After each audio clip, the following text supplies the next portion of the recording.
Estamos gravando. Então, vamos revisar o que a gente falou brevemente, que nós falamos durante a primeira semana, tá? Pedro, Acho que... Oi, diga. antes de começar, os exercícios vocês vão disponibilizar depois, os enunciados? Que alguns Não eu não tem? tenho. Vocês não estão Não pegando? tenho. Alguns eu não peguei. E Tá, então a aí, gente... Tá, então eu passo depois, não tem problema. tá. A princípio, é bom vocês irem anotando logo tudo, tá? No script de vocês. Mas, se por acaso não der tempo, alguém perdeu alguma coisa, aí avisa qual vocês perderam que eu passo depois. Eu jogo lá no grupo. É mais fácil, que todo mundo olha. Beleza? Muito bem. Então, para nos ajudar a relembrar essa historinha, eu vou passar aqui rapidamente uma historinha para vocês, tá? Que resume bem aquilo que a gente falou. Novamente, eu vou contar com a ajuda do meu colaborador aqui, o amigo Instagram, tá? Então, percebe que durante esses 5 primeiros dias, o que nós falamos, basicamente? Nós falamos sobre o que é o modelo linear, e para você entender o que é o modelo linear e por que ele é tão útil e usado até hoje pelos cientistas, é útil você entender de onde ele veio, correto? Porque isso nos dá pistas de por que ele é importante, tá? Então, você pode resumir muito bem essa história que a gente contou durante 5 dias em como biólogos criaram estatística e ciência modernas, tá? Então, lembra que a nossa história começa lá por volta de 1858, quando Darwin e Wallace, esses famosos naturalistas, que o pessoal das ciências naturais normalmente conhece, já ouviu falar em algum momento da vida, tiveram aquela ideia muito importante para nós até hoje, né? Que é a sua hipótese sobre especiação por seleção natural. Lembra que seleção natural é esse processo que nós acreditamos que gera adaptação dos organismos, né? O ajuste dos organismos ao seu ambiente. A seleção natural não era uma ideia original deles, né? Porém, eles tiveram essa ideia original de que talvez a própria seleção natural consegue criar novas espécies e, portanto, gerar a diversidade biológica que nós temos hoje. E eles publicaram esse manuscrito lá nas os Proceedings, da Sociedade Linneana, né? Proceedings é tipo, sei lá, os arquivos, né, da Sociedade Linneana, que era uma das primeiras sociedades científicas que surgiu lá na Inglaterra, no final do século XVIII ainda. Então, eles publicaram esse manuscrito aqui, né? Esse manuscrito aqui é um arquivo público, tá? Hoje você encontra na internet. Você joga aí Darwin Wallace, 1858, se alguém tiver interesse. Você acha o PDF fácil disso aí. Então, qual que era a ideia, basicamente, do Darwin e do Wallace? De uma forma bem resumida, você pode entender um esqueminha simples, tipo isso aí, ó. Então, imagina que você tem uma população de organismos, né?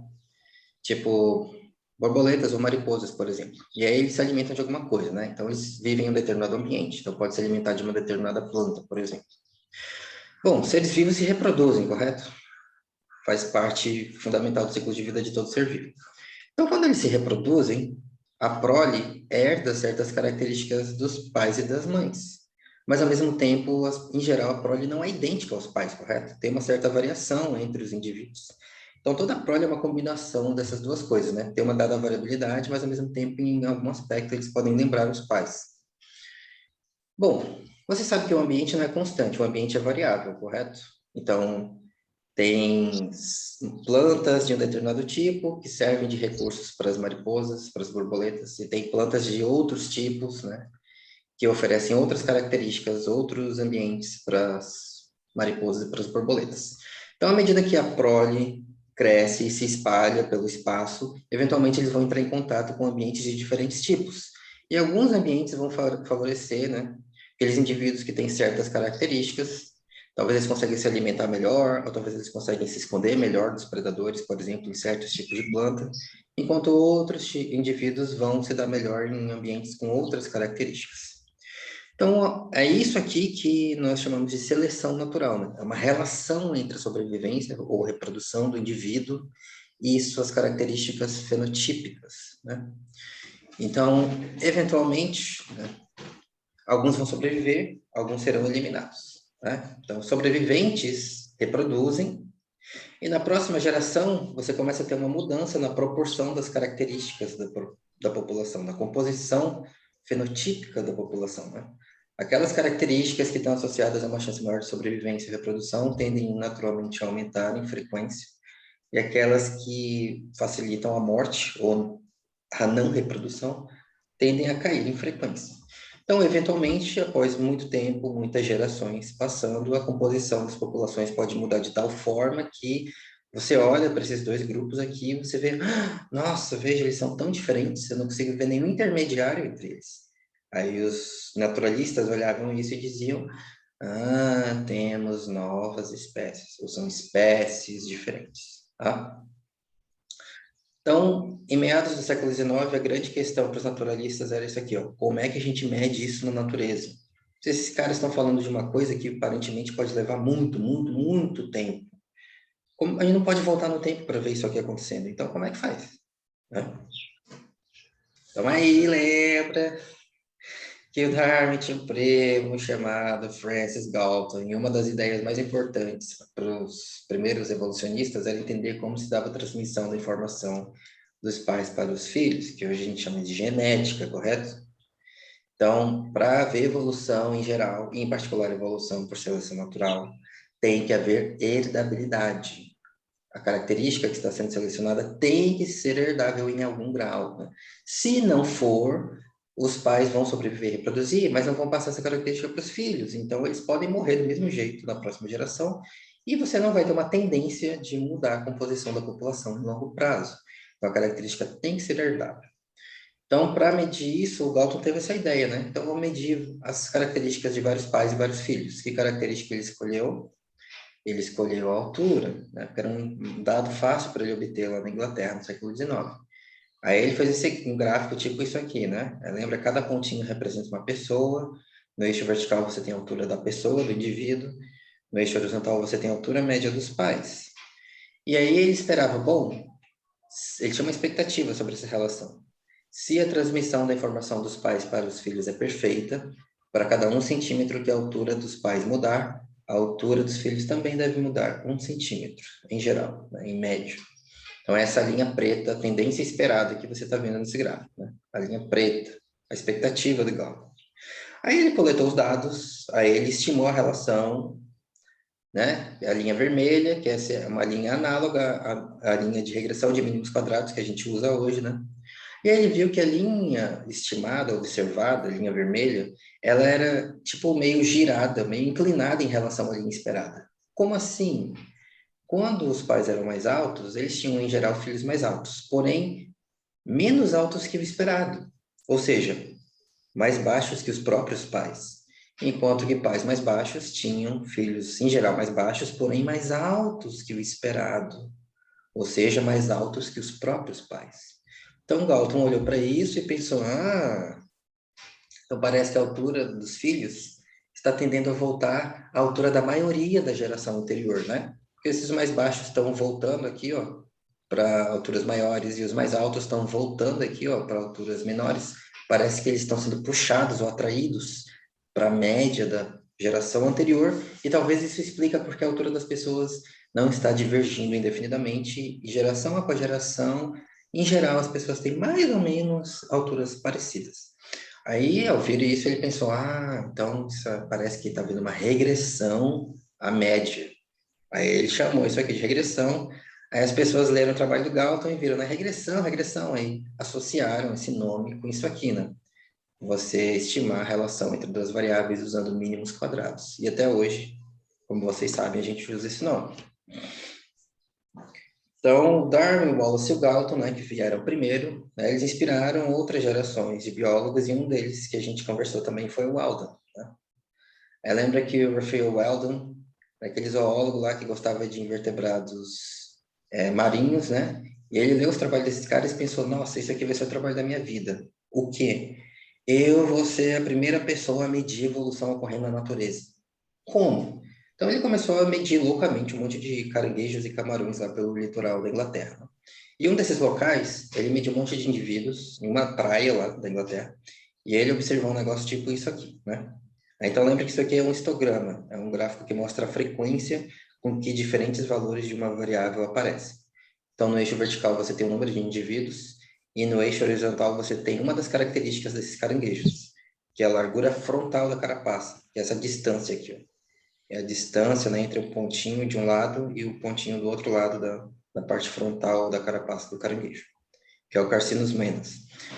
Então, ele fez esse gráfico aqui e cada pontinho representa um indivíduo. Então, ele mediu muito, ele mediu centenas de indivíduos. Nota que tem trocentos pontos aqui, né? Então, ele observou um negócio tipo isso aqui, ó. Ele viu, olha, tem algumas larguras de carapaças tendem a ser mais comuns do que outras, né? Então, a maioria da população está girando em torno de um pico aqui, e aí você tem alguns indivíduos que são menorzinhos e alguns que são maiores. Mas, em geral, a galera parece que está por aqui, assim. Mas aí, depois de olhar um pouco melhor para essa figura, ele começou a notar, mas parece que tem uma fenda aqui no meio. Parece que, na verdade, você tem dois picos. Parece que tem um grupo de indivíduos que está aqui, carapaças maiores, e tem um outro grupo aqui, parece, misturado, de indivíduos que tendem a ter carapaças menores. Então, quando ele olhou para isso, a primeira coisa que ele pensou foi, será que isso é uma evidência de especiação, como o Darwin e o Wallace estavam falando? Será que é isso que acontece quando populações começam a divergir? Mas como faz para medir isso? Eu preciso medir isso de alguma forma. Eu preciso de evidência objetiva de que aqui tem duas populações e não apenas uma. Como faz? Aí lembra que ele foi lá conversar com aquele matemático que ele conhecia, um matemático muito brilhante lá da universidade dele, que se chamava Carl Pearson. Ah, lembra a correlação de Pearson? Então, Pearson, me ajuda aqui, ó. Eu tenho esse monte de dados aqui e eu estou vendo esse negócio dessa figura. Então, o Eldon, ele era mais intuitivo, né? Lembra que ele era biólogo, ele não era matemático. Ele era mais intuitivo. Então, ele percebia um padrão, mas ele não sabia como medir. Então, o Pearson entrou aí justamente para ajudar ele. E até então, Pearson não sabia quase nada de biologia, muito menos de evolução. Então, ele aprendeu sobre isso com o Eldon e com o Galton, e a partir daí ele se tornou explicitamente o primeiro, ou um dos primeiros, né, junto com o Galton, teórico da biologia, em particular da biologia evolutiva. Tá? Então, aí ele teve essa ideia. Olha, lembra que a gente falou sexta-feira? O Galton mostrou que a variabilidade entre indivíduos em características de seres humanos, de algumas plantas, de alguns insetos, costuma ser bem representada por essa distribuição em forma de sino, que o Galton chamou de distribuição normal, porque ele achava que isso era uma norma da natureza, né? Em geral, a maioria dos indivíduos estão no meio, em valores intermediários, né? Alguns podem ser menores, alguns podem ser maiores, mas em geral a galera tende a estar no meio, né? Pensa nas alturas das pessoas. A maioria das pessoas tem uma estatura intermediária. Tem gente alta, tem gente baixa, mas em geral ninguém é muito alto nem muito baixo. Então, Pearson lembrou disso. E aí, então a gente talvez pode usar essa distribuição normal, e aí tem uma fórmula matemática simples que descreve essa curva normal, que vocês também tiveram uma ideia de como é essa fórmula, lembra lá na quarta-feira da semana passada?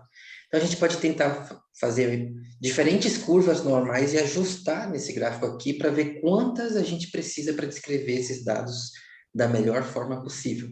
E aí fazendo isso, que o Pearson chamou de método dos momentos, né? Ele encontrou evidência, né? Usando o teste de hipótese, aquelas técnicas que a gente já viu, ele comparou quantas curvas eu preciso ajustar para representar melhor esses dados aqui. Uma é o bastante, ou preciso de pelo menos duas? E aí, quando ele comparou, ele viu que, olha, duas curvas descrevem muito melhor esses dados. Duas curvas sobrepostas descrevem melhor do que uma curva normal só. Então temos evidência objetiva de que não temos só uma população aqui. Na verdade, temos duas populações, só que quando você coleta os indivíduos, eles vêm misturados. Aí vem um bolo só, né? Mas conseguimos discriminar duas populações inferidas aqui. Essa foi a primeira evidência objetiva de divergência em simpatia em uma população biológica.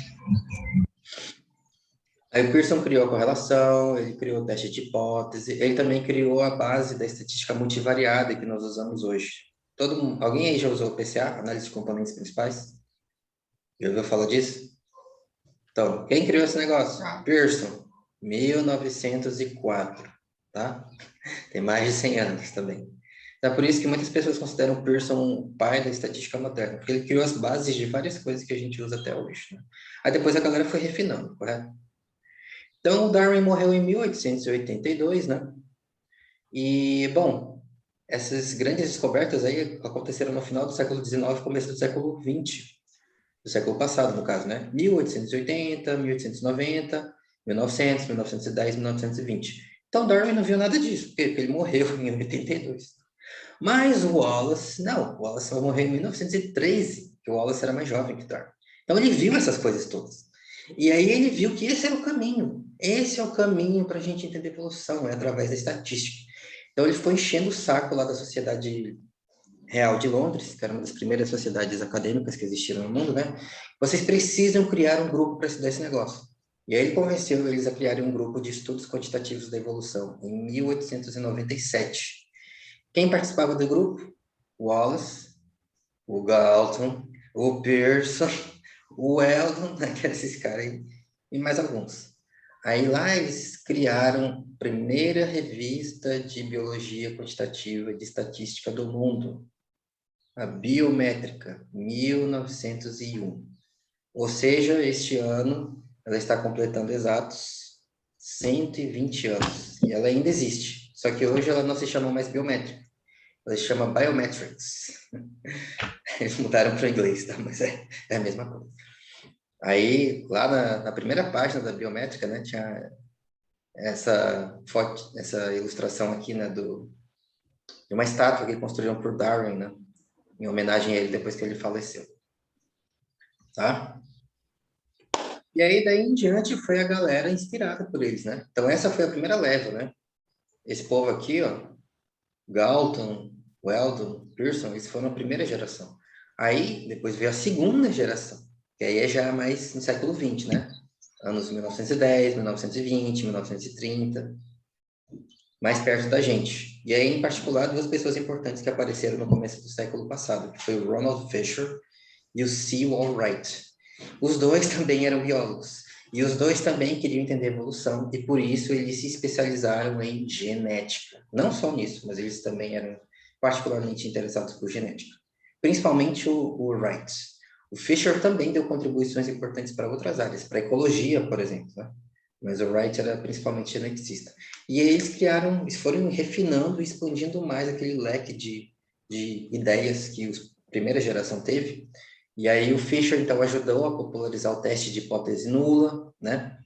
Então, o Ronald Fisher, esse cara barbudinho com esses óculos redondos aqui, ele escreveu o primeiro livro de estatística para não estatísticos.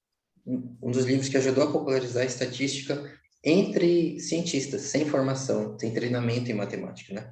Ele publicou em 1935. Né?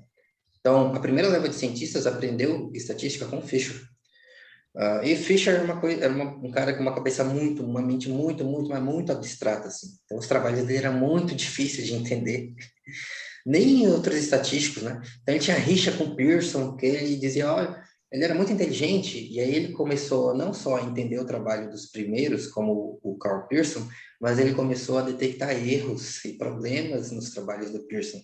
E ele não tinha medo de falar para ele, olha, Pearson, isso está fazendo aí, tá tudo errado, tá? Não é assim, é desse jeito, ó, tá vendo? Aí o Pearson começou a ficar puto com ele, porque ele era muito mais jovem. O que você pensa que é para... Você apareceu do nada agora, vem aqui querer botar moral? E aí eles criaram uma rixa. Então, até o fim da vida deles, eles tiveram uma rixa. Não se davam muito bem. Embora trabalhassem na mesma universidade, em laboratórios vizinhos, eles não se davam muito bem. Mas, querendo ou não, eles tinham aquela conversação acadêmica, né? Vocês sabem como é a academia, egos inflados, né? Pessoas discutindo por besteira, em vez de se juntar e trabalhar junto. Então, eles foram assim até o fim da vida. E Fisher foi muito importante. Ele também ajudou a popularizar outra coisa que nós vamos aprender esta semana, chamado método de máxima verossimilhança. E ele também criou a análise de variância, que você já sabe o que é, né? A nova. E o Sewall Wright criou o coeficiente de determinação, nosso R quadrado, né? Que é aquele número super importante para a gente, né? Que mede a dispersão em torno da tendência, a medida de proporção de variação explicada. Foi o Wright que criou isso aí, em 1921. E análise de caminhos, que é aquela forma super simples de usar regressões para investigar um fluxograma inteiro e te dar uma compreensão global do sistema que você está investigando. Então, também foi o Wright que propôs isso. Né? E hoje todo mundo usa, fora da biologia também, extremamente utilizado nas ciências sociais, ciências políticas. O pessoal da psicologia também usa bastante. E no processo, né? Isso aqui foi, todas essas coisas foram efeitos colaterais, porque eles eram cientistas, primariamente. Só que lembra que na época deles, essas coisas ainda não existiam ou não eram totalmente compreendidas e populares. Então, eles foram criando essas coisas porque o objetivo deles não era simplesmente criar métodos. O objetivo deles era entender a evolução. Então, eles foram criando essas coisas aqui, ó, no meio do caminho. No processo, eles fundaram o que hoje nós chamamos de genética de populações e unificaram a biologia no que nós chamamos de moderna síntese evolutiva. Todo mundo já ouviu falar disso? Moderna síntese, né? Que é aquela junção, né, das ideias lá, da genética tradicional do Mendel, você aprendeu das ervilhas, né? Azão, azinho, não sei o quê, não sei o quê, com a hipótese do Darwin e do Wallace de seleção natural, né? Então, combina as duas coisas e nós temos a base da teoria evolutiva que nós usamos até hoje. Foi graças a esses caras que essa unificação ocorreu. Tá? Mas aí você sabe que todas essas coisinhas aí surgiram em contextos, investigando questões específicas, particulares. Então, eles iam dando nomes um pouco diferentes, né? Então, para quem estava de fora, olhava isso, podia ter facilmente a impressão de que eram coisas diferentes. Mas, na verdade, agora você entende que era tudo a mesma coisa que o modelo linear. Ou seja, é uma linha que resume uma relação entre variáveis e pode ser descrita por uma simples soma, a equação da reta, a mais b vezes x. Né? Então, você vai ter uma equação tipo isso aqui. Essa equação descreve o quê? A média da sua variável dependente, descreve a tendência. Então, você está sumarizando uma nuvem de pontos no seu gráfico. Mas tem variação em torno da tendência, não tem? Sim, tem variação em torno da tendência. É medida pelo quê? Pelos resíduos. É a distância de cada ponto até a tendência. Como faz para medir, sumarizar, dispersar os pontos em torno da tendência? Coeficiente de determinação, o R quadrado. Quanto mais juntinho os pontos da tendência, da média, mais forte a relação. Quanto mais longe os pontos, mais fraca a relação. Tá? Então, essa ideia super simples aqui, descoberta pelos cientistas lá no começo do século XX, provou ser extremamente útil. Por quê? Porque ela permite explicar, prever e controlar fenômenos naturais, que são as três funções mais importantes de investigar relações entre variáveis. Tá? Você tem uma compreensão do mundo, porque aquilo é daquele jeito. Você pode usar essa equação para prever um fenômeno natural, que é super importante para a gente, né? Com uma precisão razoável. E você pode controlar fenômenos naturais, porque se você sabe que existe uma relação entre duas variáveis, então, ao manipular uma delas, você pode induzir mudança na outra. Essa é a base da agricultura, por exemplo. Essa é a base da engenharia, por exemplo, né? Você manipula materiais, manipula fenômenos naturais e obtém um resultado desejado. Essa é a base da saúde pública, por exemplo, né? Vamos vacinar a população em massa. Por quê? Porque a gente sabe que se você fizer isso, vai ter um efeito na epidemiologia. Então, isso aqui é a base de tudo que a gente faz hoje. Tá? Mas lembra que teve a Primeira e Segunda Guerra Mundiais, lá no começo do século passado, né? Segunda Guerra de 39 a 45. Então, o mundo parou nesse período, né? Caos, genocídio, regime nazista. Então, ficou difícil para as pessoas prestarem atenção em estatística e em ciência, correto? Mas, terminada a guerra, anos 50, anos 60, a academia volta a se organizar, as pessoas voltam a estudar essas coisas e a popularizar os métodos que essas pessoas criaram. E aí, nós chegamos hoje. Tá? Então, percebe que tudo isso aí começou graças a esses caras aí. Tá? Não de forma figurada ou metafórica. Tudo isso começou literalmente por causa da publicação em 1858 do manuscrito do Darwin e Wallace.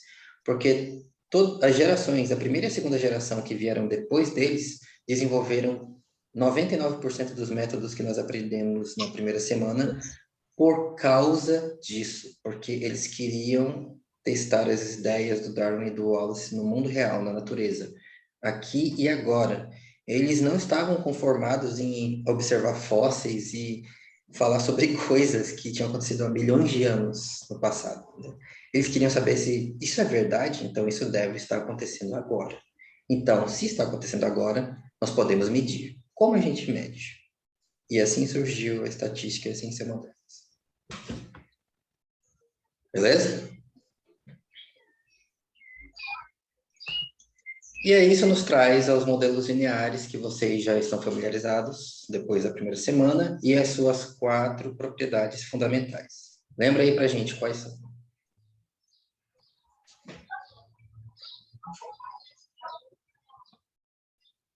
Quais são as 4 propriedades fundamentais de um modelo linear? Tamanho da amostra, tamanho da dispersão. Primeiro, vamos como Jack, né? Vamos por partes. Primeiro, tamanho da amostra. Então, como diferentes características do seu modelo afetam o resultado? Ou, mais especificamente, como diferentes características do seu modelo afetam a sua capacidade de identificar ou reconhecer relações no mundo real? Primeiro, o tamanho da amostra importa. Importa como? Qual é o efeito do tamanho da amostra? Quanto mais informação você coleta, você diminui a incerteza. Quanto maior o tamanho da sua amostra, mais informação você tem, né? Logo, o que acontece com a sua incerteza? Diminui. É intuitivo, percebe? Tem mais informação, a incerteza é menor. Simples assim. Então, você quer obter estimativas mais precisas? Você quer reduzir o tamanho dessa incerteza? Você quer aumentar a chance de detectar um efeito? Aumenta o tamanho da amostra. Ah, mas eu não posso aumentar o tamanho da minha amostra infinitamente. Por quê? Porque eu não tenho dinheiro, eu não tenho recursos humanos, eu não tenho tempo, blá, blá, blá, blá. Como faz? Lembra que o risco é você ter informação tão pouca que você não consegue detectar um efeito mesmo que ele exista. Então, você não precisa de uma amostra gigantesca, tá? Mas o problema é você ter uma amostra excessivamente pequena, o que nos leva à segunda propriedade importante para a gente lembrar dos modelos lineares, que é qual? Tamanho da dispersão. O que faz o tamanho da dispersão? Quanto maior a dispersão, menos a chance de você achar uma relação. Então, você tem maior incerteza. Exato. Então, lembra que toda vez que você olha uma relação entre duas variáveis, no mundo real vai haver alguma dispersão dos pontos no seu gráfico, correto? Ela pode ser maior ou menor. Se ela for pequena, significa que os pontinhos seguem fortemente a tendência. Então, a relação é forte. Agora, se o espalhamento for grande, significa que a relação é fraca, né? Se a relação é fraca, significa que a incerteza é maior. Então, quanto maior o tamanho da dispersão dos pontos, mais difícil detectar uma relação. Ou maior o tamanho da sua incerteza. Já sabe o que vai acontecer com o valor do seu P, né? Vai naturalmente aumentar. O que vai acontecer com o intervalo de confiança? Vai aumentar. O erro padrão vai aumentar. Toda a incerteza do seu modelo vai aumentar, tá? Então, o tamanho da amostra e o tamanho da dispersão são os dois elementos básicos. E eles têm efeitos opostos, percebe? Se a amostra aumenta, a incerteza diminui. Se a dispersão aumenta, a incerteza aumenta também. Tá? Tranquilo isso? Intuitivo, né? Não tem nenhum grande mistério. Número de preditores. Terceira coisa importante para a gente lembrar. O que acontece se você aumenta o tamanho, aliás, se você aumenta o número de preditores no seu modelo? Aumenta a incerteza. Aumenta a incerteza. Por quê? Porque você está pegando a mesma quantidade de informação, né?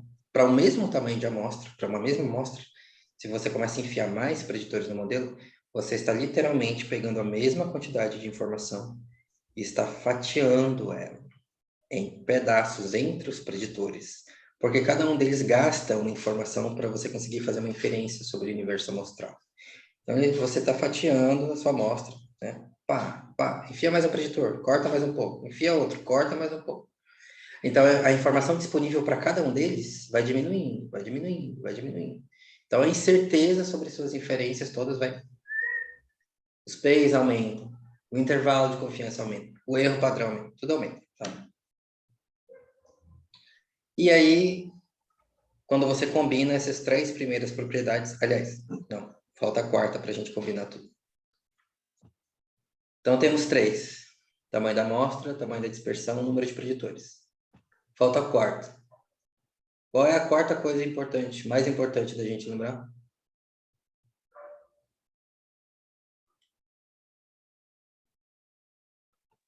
Multicoliniaridade. Multicollinearidade. O que é isso? A relação entre os preditores. Correlações entre preditores, né? Então, se não tem correlação nenhuma, lembra disso, tá? Se não tem correlação nenhuma entre seus preditores, as estimativas dos coeficientes, das inclinações de uma regressão múltipla são idênticas a você fazer várias correlações simples. Tanto faz. Quando a regressão múltipla é mais útil? Quando tem correlações entre preditores. Por quê? Por quê? Porque a regressão múltipla quebra correlações entre preditores. Porque a correlação múltipla quebra, né? Correlações entre preditores, de modo que você consegue ver mais claramente de quem é o efeito, né?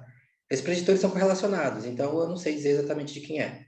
Regressão múltipla, vai lá, lembra? Aí usa os resíduos para descontar o efeito de um e isolar o efeito do outro. Aí você olha os gráficos parciais, lembra? Regressões parciais, que mostram para você o efeito de um preditor descontando ou controlando o efeito dos demais. Aí, então agora eu consigo enxergar mais claramente de quem é o efeito. Então, essa é provavelmente, eu também considero uma das descobertas mais importantes da estatística, tá? Porque isso permite que nós encontremos padrões ocultos, coisas que não são óbvias, não são triviais, sem fazer um experimento, percebe? Você consegue isolar efeitos de variáveis sem precisar de uma hipótese, né? Mas não precisa de um experimento. Isso supera o experimento? Não. O experimento sempre vai ser a nossa melhor forma de identificar causalidade, né? Mas quando você quer entender como o mundo é do jeito que ele é, na natureza, sob condições naturais, aí a regressão múltipla se torna extremamente importante. Então, quanto mais forte a correlação entre preditores, mais difícil separar o efeito deles, que também é intuitivo, né? Se os dois estão falando a mesma coisa para você, fica mais difícil dizer de quem é o efeito. Então, essa é a quarta coisa importante para a gente lembrar, tá? A regressão múltipla quebra correlações entre preditores, porém, quanto mais forte a correlação, mais difícil quebrar. E, portanto, mais difícil de dizer de quem é o efeito. Então, com base nessas 4 propriedades, aí isso é importante para a gente, por quê? Porque agora você pode ver claramente que dependendo da força da relação, dependendo do número de preditores que você tem e dependendo da força da correlação entre os seus preditores, você precisa considerar as 3 coisas para estimar qual tamanho da amostra você vai precisar coletar, correto? Porque se essas 3 coisas afetam a capacidade que você tem de detectar relações no mundo real, logo influencia o tamanho da sua amostra, né? Se a dispersão dos pontos é grande, a relação que você quer identificar é fraca, você vai precisar de uma amostra maior ou menor?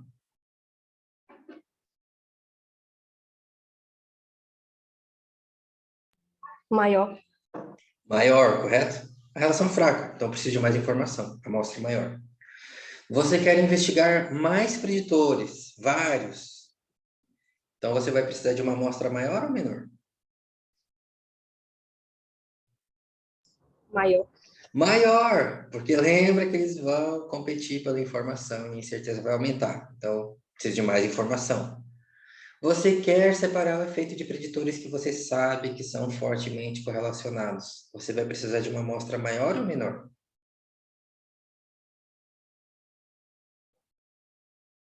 Maior também. Maior também, porque quanto mais informação você tiver, mais fácil será quebrar a correlação e identificar o efeito de cada um deles. tá? Tranquilo? Então, resume para a gente, o que eu posso usar para me guiar nessa coisa de quantas unidades amostrais, quantas observações eu preciso coletar. Sabendo o que nós sabemos agora, transforma isso numa regra para a gente.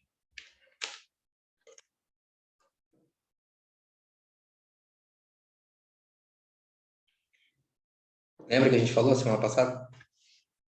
Regra dos 10? Explica para a gente o que é isso. É o mínimo para dar certo. É o mínimo de...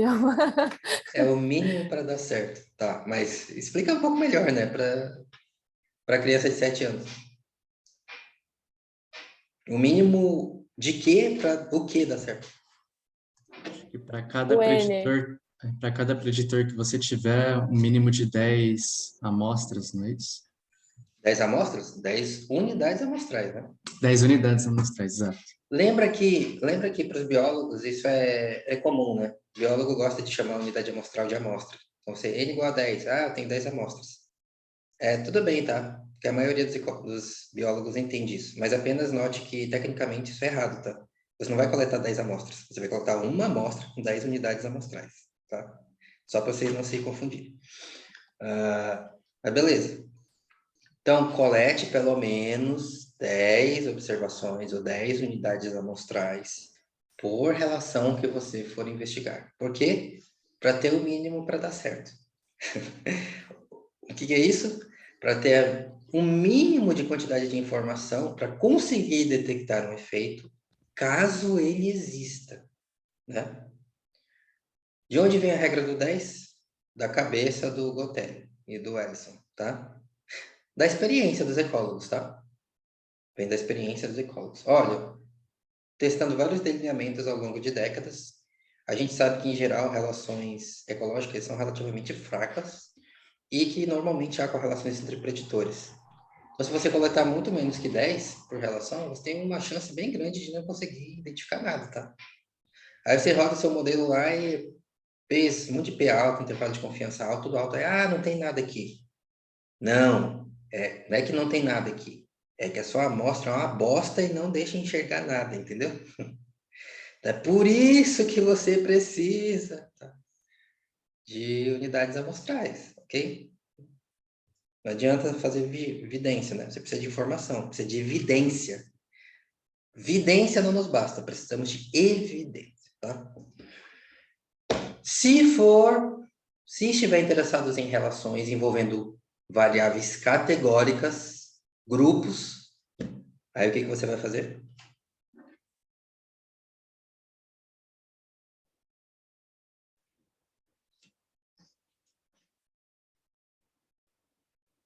Colete pelo menos 10 unidades amostrais por categoria ou por grupo.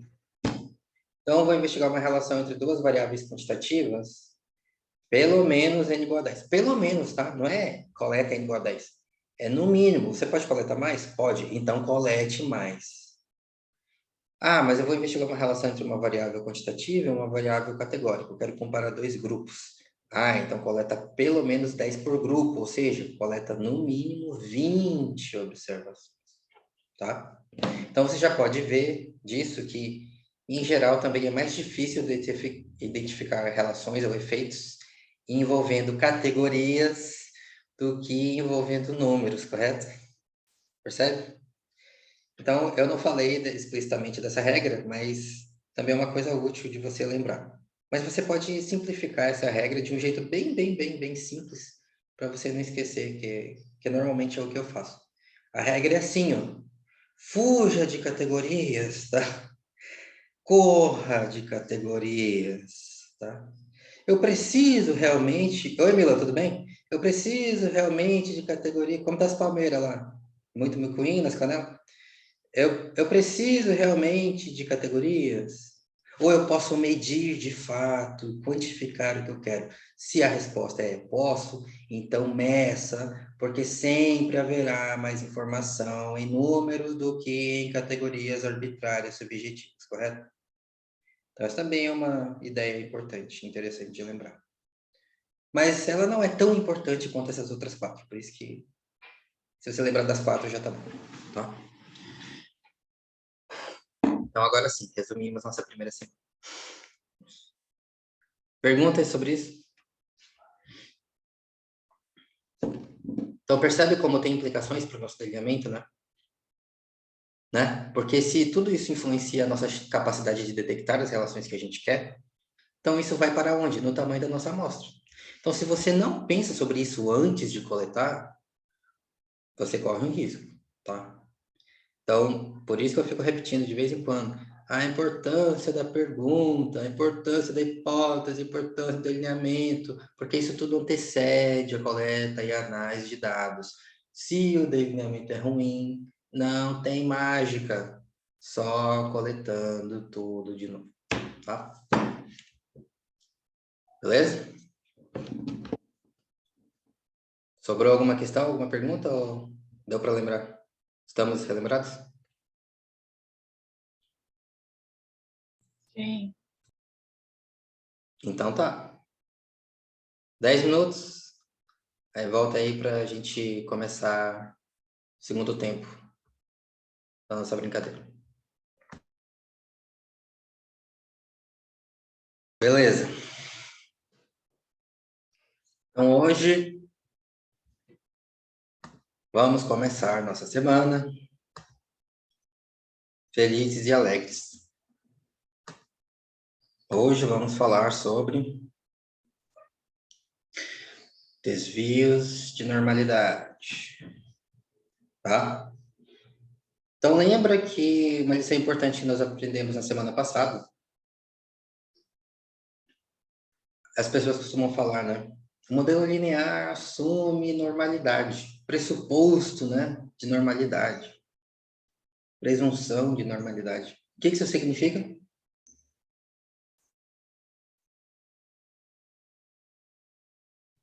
Qual é o pressuposto exatamente? Assume o que exatamente? Os dados não desviam tanto do ambiente. Os dados.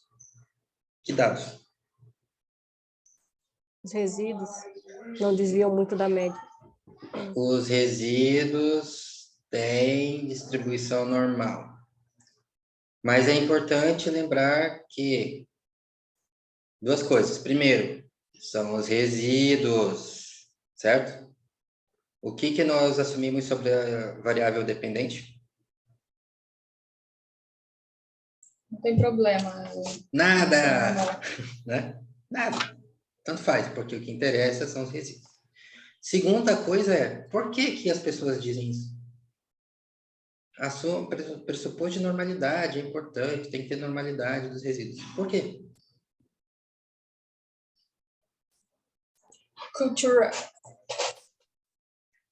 É, cultura, mas tem motivo, né? Qual é o motivo? Qual é o motivo cultural?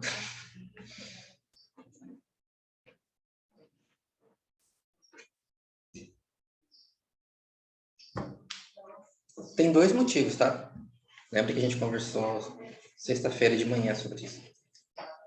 O primeiro é que, lembra que o Gauss mostrou que quando os resíduos do modelo linear têm distribuição normal, o modelo, em média, acerta o chute ou a estimativa dos coeficientes, correto?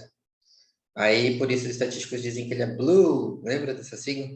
Ele é blue. O que é isso? É o Best Unbiased Linear Estimator. Ou o melhor estimador linear não enviesado. Não enviesado significa, em média, ele acerta. Tá? Então, a precisão pode variar. Variar dependendo de quê?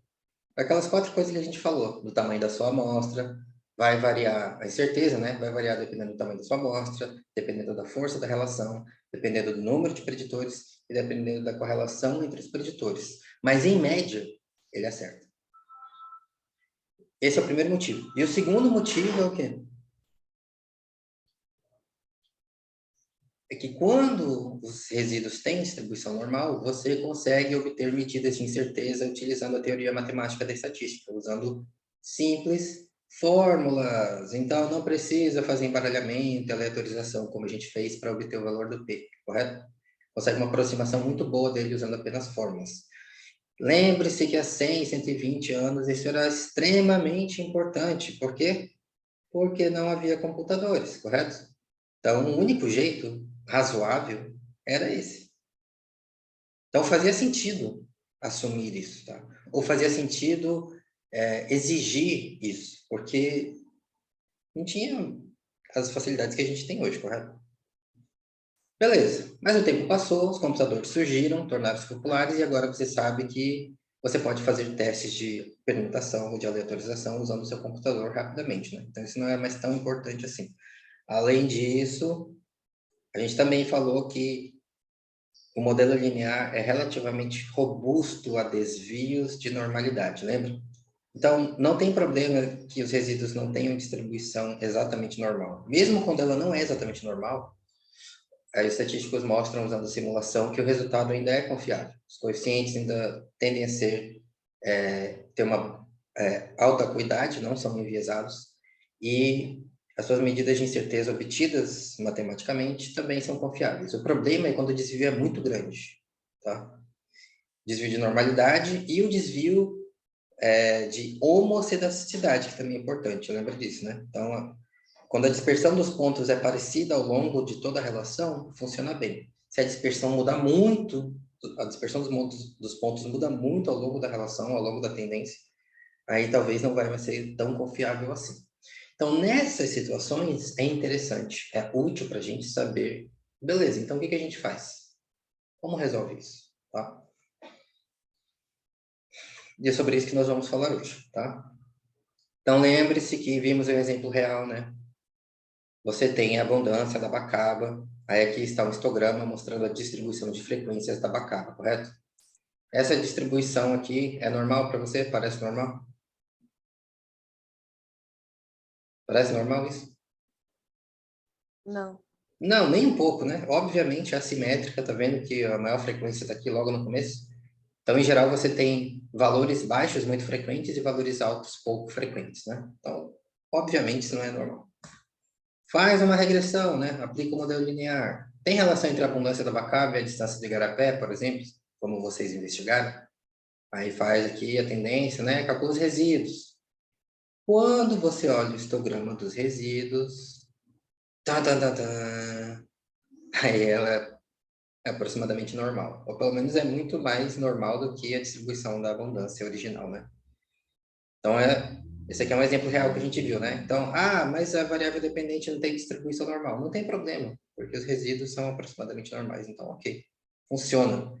Então, é útil para a gente mesmo assim, tá? Mas, às vezes, as coisas não são bem assim. Então, agora, você tem aqui, ó, essa é a distribuição de frequências da abundância da Bacabinha. Então, antes você tinha Bacaba, tá? Enocarpus Bacaba. Agora você tem a Bacabinha, que é Enocarpus minor, que é a espécie irmã da Bacaba, mas ela é menorzinha, né? Como o nome sugere. E ela tem esse caule ramificado aqui, né? Vários estipes crescendo juntos. Então, vamos investigar exatamente a mesma relação nessa espécie. A abundância da Bacabinha em relação à distância do Igarapé. Faz a regressão. Tem relação? Aí essa aqui é a tendência. Parece que tem. Em média, quanto mais longe do Igarapé, maior tende a ser a abundância. Calcula os resíduos. Qual é a distribuição de frequência dos resíduos?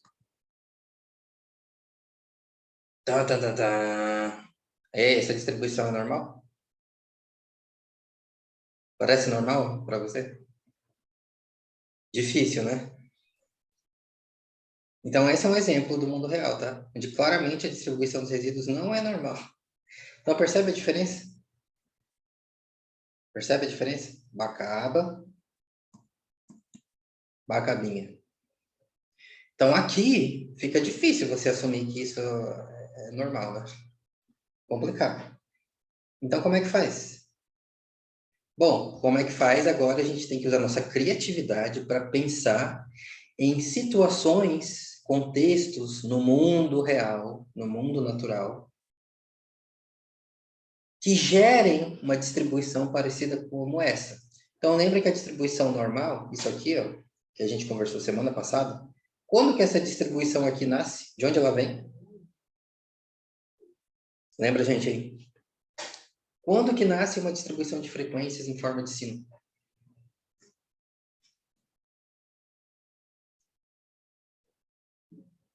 Lembra que vocês simularam lá? O que gera isso aí?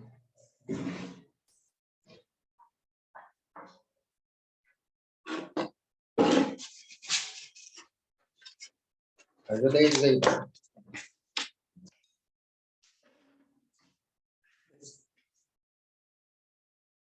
Oi! E aí? Lembra que vocês simularam? Como faz para criar uma distribuição normal?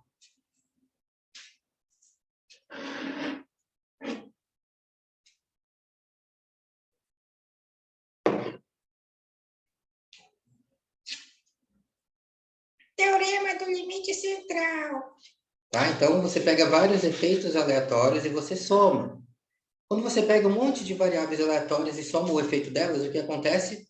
Magicamente, surge uma distribuição normal. Lembra disso? Então, a gente imaginou uma situação no mundo real que poderia criar uma distribuição como essa. Tá? Então, essa é a justificativa para a distribuição normal. Quando você soma o efeito de várias variáveis, não importa a distribuição delas, a soma gera uma distribuição normal. Então, o que a gente precisa fazer agora é pensar em que situação do mundo real nós esperaríamos observar uma distribuição como essa. Porque isso vai dar uma pista para a gente de como a gente poderia modelar essa distribuição, correto? Como nós poderíamos representar de forma realista uma distribuição de frequências tipo isso aí, que obviamente não é normal, não é simétrica, a maioria dos valores são baixos e poucos valores são altos. Além disso, tem uma outra característica importante desses dados. Qual é? Abundância são contagens, correto? Me diz qual é a principal característica de uma contagem. Aliás, as duas principais características de uma contagem.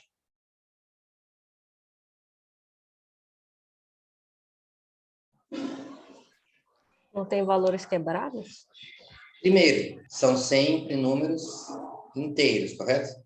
Né? 1, 2, 3, 4. Não tem 1,5, né? Aqui tem 2,5 indivíduos. Quer dizer, se alguém foi lá e cortou a árvore, pode ser. Mas, normalmente, a gente conta como números inteiros, né? E tem outra característica importante também, qual é? Recente? Não existem contagens negativas, né? Então, qual é a menor contagem? É 0. Você não conta menos um indivíduo, né? Menos 10 indivíduos. Bate no 0 e parou. Então, agora a gente pode pensar numa situação no mundo real em que você iria lá no campo e você contaria. Se eu ficar contando várias coisas, né? Se eu for em vários locais e contar quantos indivíduos, quantos organismos, quantos objetos, quantos sei lá o quê, tem em diferentes locais, que distribuição de frequência tende a aparecer? É normal? Se não for, é o quê? Então, imagina que você tem várias palmeiras, né, espalhadas lá no campo, na paisagem, e aí você está interessado em investigar relações, né, características do ambiente que influenciam a abundância de uma palmeira. Então, você vai em vários locais e marca uma parcela, um quadrado, por exemplo, naquele local. Marca um quadradão lá de área padronizada. Quantas palmeiras tem nessa parcela? Ah, aqui tem uma. Aí você anota na sua tabela de dados, né? Aqui tem uma palmeira. Aí você vai em outro local. Marca a parcela lá, aí você vai. Quantas palmeiras tem aqui? Ah, aqui tem 3 palmeiras. Beleza? Agora você vai em outro local. Aí você conta quantas palmeiras tem. Ah, aqui não tem nenhuma, né? Então é 0.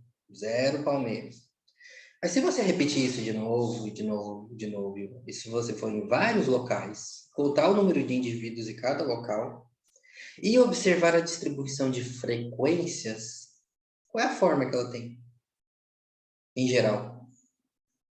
Então, é exatamente isso que a gente vai fazer agora, tá? Qual é a forma da distribuição que naturalmente surge de uma série de contagens de alguma coisa espalhada aleatoriamente no espaço? Tá? Então, como a gente vai fazer isso? Bom, a gente podia ir no campo e ficar contando coisas, né? Mas as circunstâncias complicam um pouco essa prática no mundo real para nós agora. Então, a gente vai fazer contagens simuladas no computador, tá? A gente vai simular uma paisagem cheia de indivíduos. Aí, a gente vai instalar, entre aspas, várias parcelas com a mesma área nessa paisagem.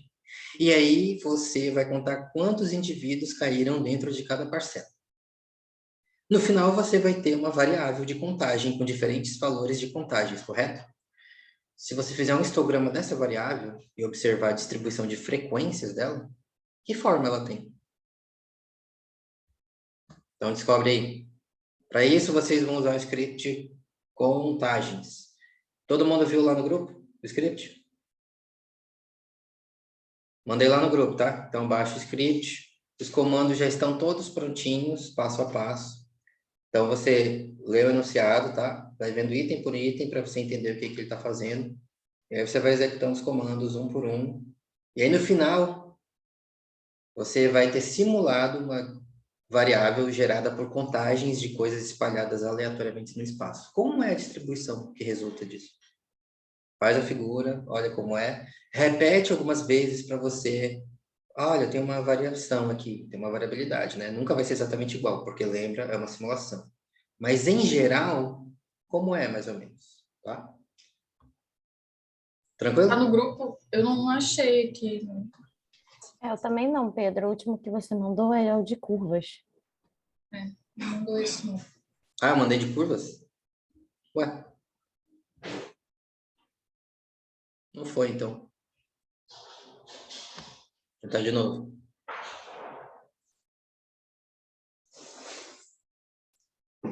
Mandei de novo, tá? Vê se chega aí.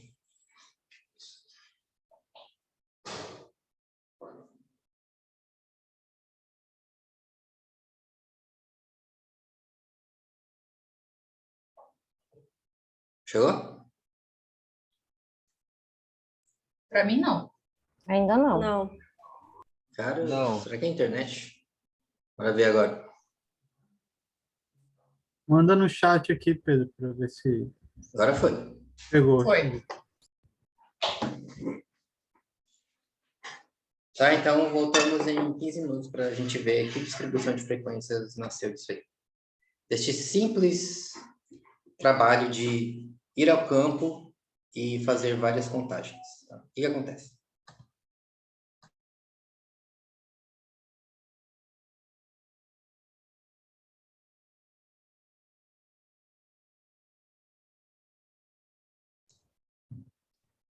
Pode falar. Conforme a gente foi aumentando, mudando o número de indivíduos na amostra, foi ficando mais louco. E algumas vezes parecia que tinha até 2 picos de frequência na contagem. Qual o tamanho da amostra que você está usando? Eu fui simulando para todas, né? Comecei com 2.000 e depois fui fazendo algumas vezes para... Esse era o nome, esse era o número total de coisas para Isso. contar na paisagem, correto? Qual o tamanho da amostra que você estava colocando? 30. Igual a 30, né? Então, isso aí que a Marcela falou nos dá um exemplo de prático do efeito do tamanho da amostra, tá? Lembra que quanto menor sua amostra, mais variável o resultado?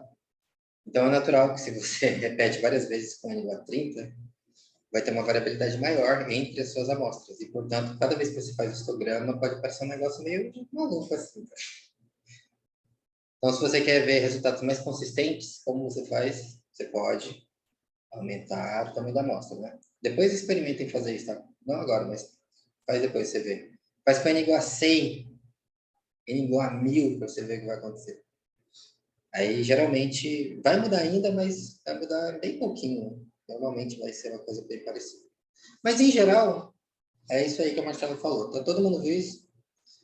Você percebe que, frequentemente, a maioria dos valores tendem a ser valores um pouquinho mais baixos, né? E você tem um rabinho para a direita, uma cauda, de valores mais altos, menos frequentes, né?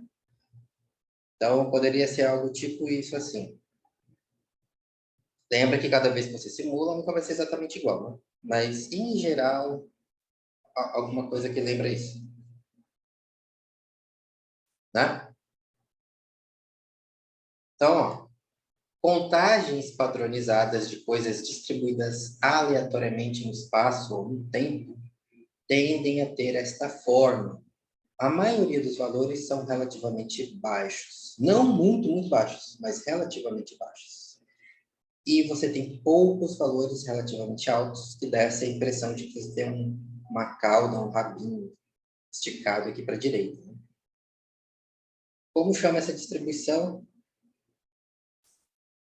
Distribuição do peixe. Poisson. Às vezes as pessoas leem esse nome e elas falam poison. Uma vez uma pessoa falou, como é que é a distribuição lá do poison? Do veneno, né? Não, né? Poison. Poisson. O Simeon Poisson, que era um matemático francês, tá? Contemporâneo do Gauss, né? Nota ali que ele viveu de 1781 a 1840. Então, ele é mais antigo do que toda essa galera que a gente falou, tá? Dos primeiros biólogos, Pearson, Galton, tá? Ele viveu 100 anos, mais ou menos 100 anos antes dessa galera. Mas o Poisson, ele estava interessado... É que Poisson, eu falei do peixe, é porque Poisson significa peixe em francês. Então, ele estava interessado em... justamente nessa questão, qual que é a distribuição de frequências quando você vê um número muito grande de contagens. E então, na época, lembra, para fazer isso, ele precisava usar matemática, que fazia esse processo de simular e aleatorizações, não sei o que, era muito complicado. Então, ele chegou numa aproximação matemática disso, mas que essa aproximação representa exatamente essa distribuição que vocês acabaram de ver aí. E por isso a gente chama de distribuição de Poisson. Tá? Então, percebe que isso lembra muito mais a distribuição de resíduos que a gente viu lá da Bacabinha do que uma distribuição normal, correto? Lembra como era? Olha a distribuição dos resíduos da Bacabinha aqui, ó. Tá vendo? Tá vendo aqui, ó? Embaixo, canto direito, inferior. A maioria dos valores são relativamente baixos e você tem poucos valores relativamente altos, né? Então, compara isso agora com isso aí, ó. Mais parecido, concorda? Então, essa aqui é a distribuição mais simples para representar contagens, tá? É a única? Não, mas é a mais simples de todas. Por que ela é a mais simples de todas? Toda vez que você repetiu a sua amostragem, você olhou o valor da média, olhou o valor da variância? Em geral, eles são muito diferentes ou são parecidos? Parecidos. Tendem a ser parecidos, né? Eles tendem a ser tão parecidos que, inclusive, se você fizer um gráfico, lotar um contra o outro, qual é a relação entre a variância das contagens e a média das contagens? Tem uma relação? Tem. Qual é a relação? Em média, eles são iguais. Percebe?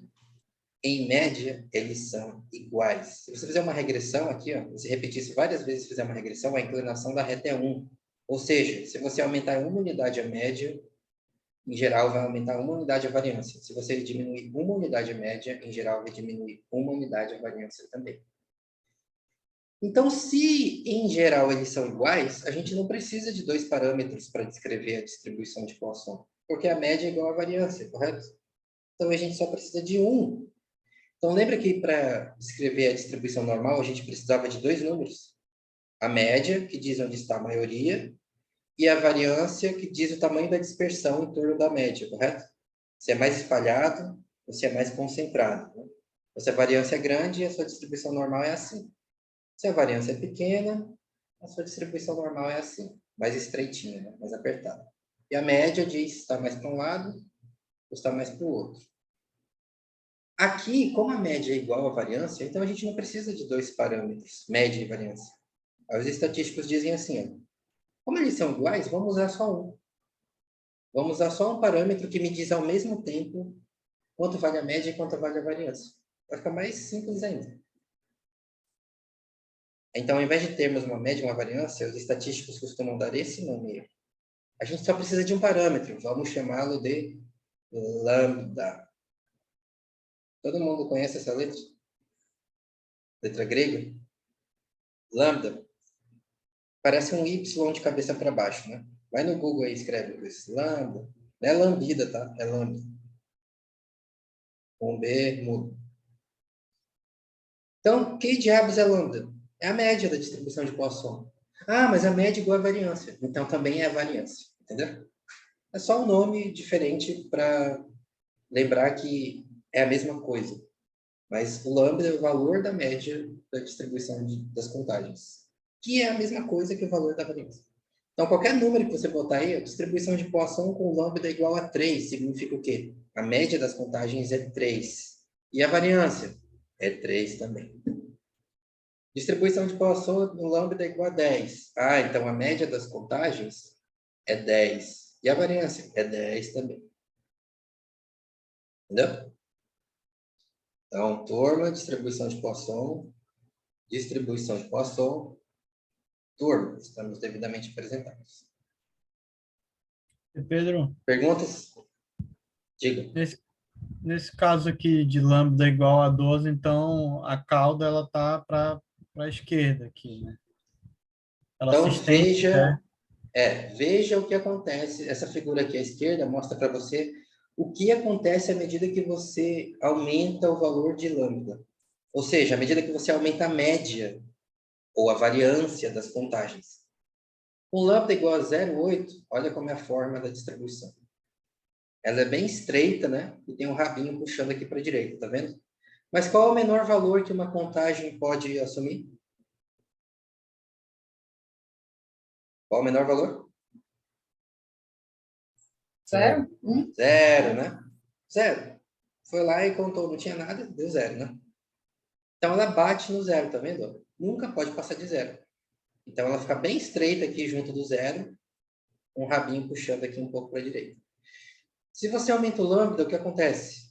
Aí ela vai puxando cada vez mais para a direita, vai ficando cada vez mais espalhada, tá vendo? Então, lambda é igual a 3, ela está mais espalhada, mas ela ainda é assimétrica. Tem mais um rabinho para a direita. Se você aumenta mais o lambda, ela vai espalhando mais, vai espalhando mais, vai espalhando mais. Com lambda igual a 12, olha como ela é. Isso aqui parece alguma coisa que você já viu antes? Distribuição normal.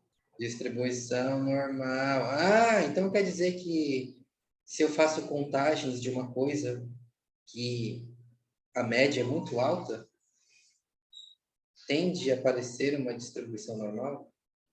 Exatamente.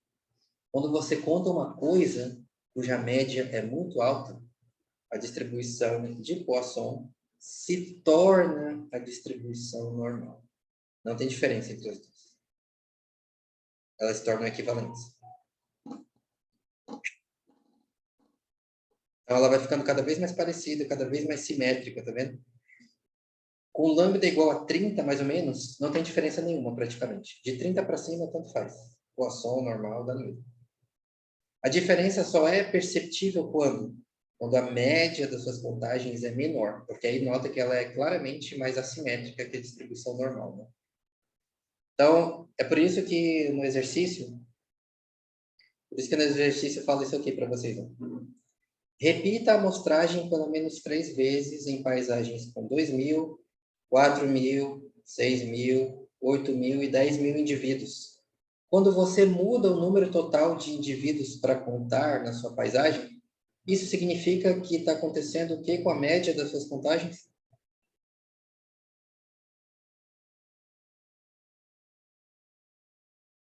Aumentando. Tá o quê? Vai aumentando. Conforme for aumentando. Faz aí, ó. Faz aí no script. Roda aí no script de vocês. Roda com 2.000, calcula a média. Aí depois roda com 4.000, calcula a média. Roda com 6.000, calcula a média. Roda aí rapidinho, vai. Quem não lembra?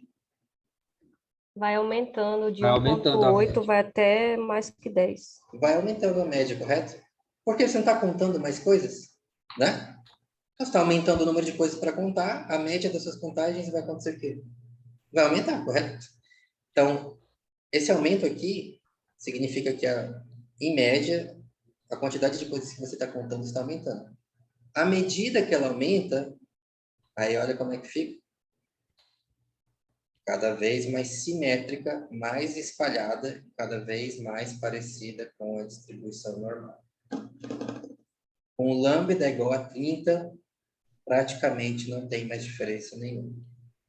A única diferença é o quê? É que contagens sempre serão números inteiros, né? E a distribuição normal pode ser valores contínuos. Fora isso, a forma da distribuição é exatamente a mesma. Tá? Tranquilo? Todo mundo entendeu o que acontece com a forma da distribuição? Então, percebam a primeira diferença importante para a gente aqui. Ó. Quando você tem a distribuição normal, ela pode ser mais estreita ou ela pode ser mais espichada. Mas a forma dela, em geral, é a mesma, né? Aqui não, percebe? Quando você tem contagens, a forma da distribuição muda. Se forem contagens baixas, se você estiver contando uma coisa que é pouco, em média, é pouco, a forma dela tende a ser assimétrica, tá vendo? A forma é assimétrica, tem um rabinho puxando para a direita.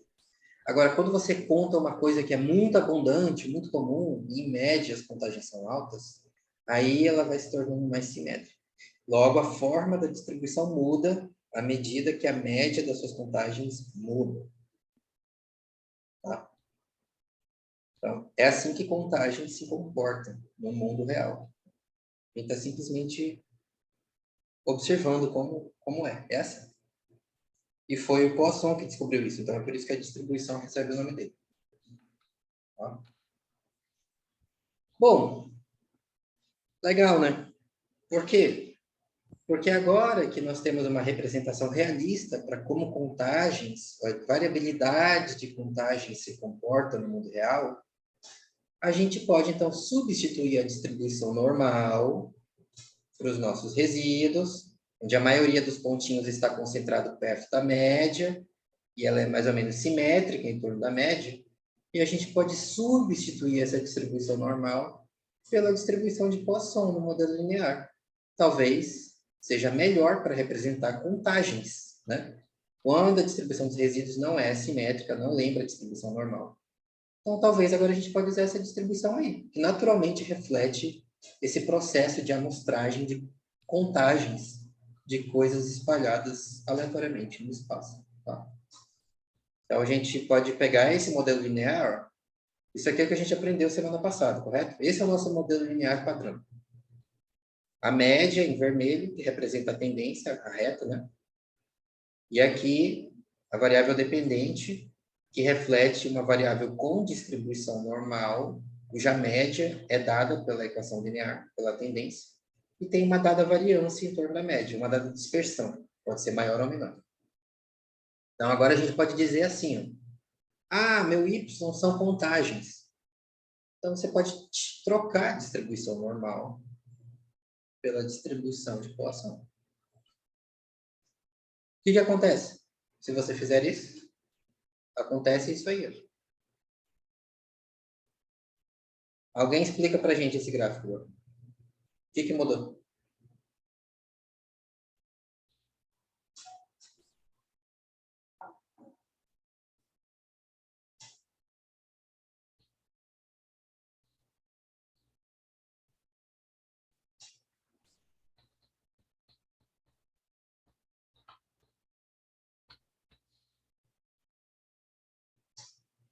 Cinco minutos. Aí volta aí para o voluntário explicar para a gente o que Pode mudou. mostrar o de antes? Então, modelo linear que nós aprendemos. Distribuição gaussiana normal. Você tem uma reta que representa a média e você tem variabilidade em torno dessa média. Como se dá essa variabilidade? Distribuição normal, em forma de sino. A maioria dos pontos estão perto da média, tá vendo? Quanto mais longe, menor a frequência. Aí dá essa forma de sino, correto? Ah, mas são contagens. A distribuição não é exatamente normal. Então, troca essa distribuição pela distribuição de Poisson. Como fica? Fica assim, ó. Aí agora pensa sobre isso e transforma em palavras. O que mudou? Os valores negativos, eles somam. Calma. Pensa sobre isso, transforma em palavras e volta aí 10 minutos com uma frase pronta para explicar esse gráfico. 10 minutos.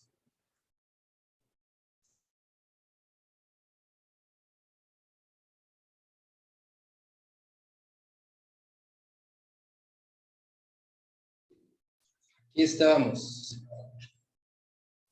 De volta para nosso modelo linear.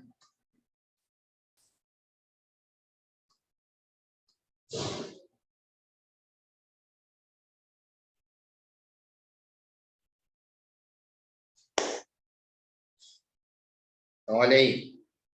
Este é o nosso modelo linear tradicional, original, que nós aprendemos, certo? Você tem uma equação linear, a equação da reta, que descreve a tendência, a média, que é a linha vermelha. E você tem variação em torno da linha vermelha, da média, que é dada por certa distribuição. Uma distribuição estatística, que é a forma que os estatísticos encontraram de representar a variabilidade no mundo real. Como se dá essa variabilidade? Segue algum padrão? Segue alguma regra? Sim, em geral ela segue. Então, uma forma comum de distribuição de frequências na natureza é a distribuição normal, que é essa que você está vendo aí. A maioria dos valores estão perto da média, quanto mais longe, menos frequentes os pontos. Aí surge essa forma de sim, correto? Distribuição dos resíduos, da variação em torno da média, tá? Ah, mas é uma contagem. Às vezes, contagens, mesmo quando você olha para os resíduos, não tem distribuição. Os resíduos não têm distribuição normal. Claramente, ela não é uma distribuição normal. Então, será que tem alguma outra forma melhor de a gente representar isso? Bom, a gente pode tentar simular qual é a distribuição de frequências natural de uma contagem. Se você for lá no campo e contar várias vezes alguma coisa em diferentes locais, o que aparece? Então, a gente descobriu que é a distribuição de Poisson que aparece, que recebe esse nome em homenagem ao Simão Poisson. Tá? Se você pegar a distribuição de Poisson, tirar a distribuição normal dos resíduos do seu modelo linear, e botar a distribuição do Poisson no lugar, o que acontece? Tá aí. Agora alguém, voluntário, transforma esse gráfico em palavras para a gente.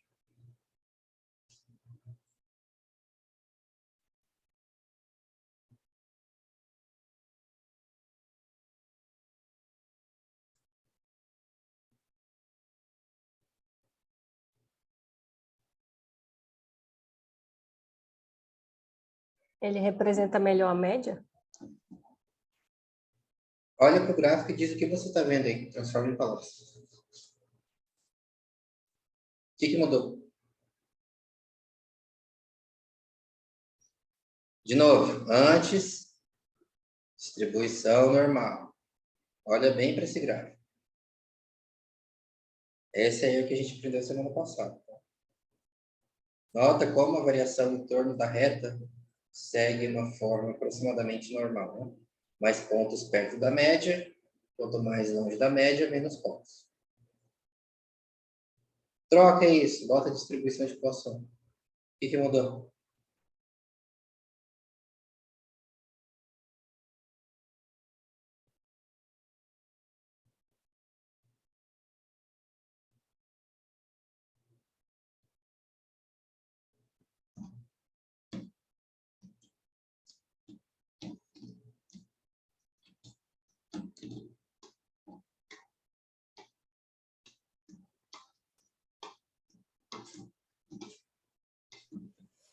Vou chutar aqui. Chuta, faz uma inferência. Eu estou achando que a distribuição dos resíduos, né, é maior. A variância. Boa, primeira coisa. Homocinesticidade mudou. Né? Ah, mudou como? Nesse tipo de distribuição, Poisson. Mas o que exatamente está acontecendo com a variância? Ela está variando mais. Onde que varia mais? Acima da reta. Quando a média é... Aí tu já me pegou. Alta. Alta! A média é alta. Lembra disso? Lembra que a média é igual à variância na distribuição de Poisson? Se você aumentar a média, o que acontece com a variância?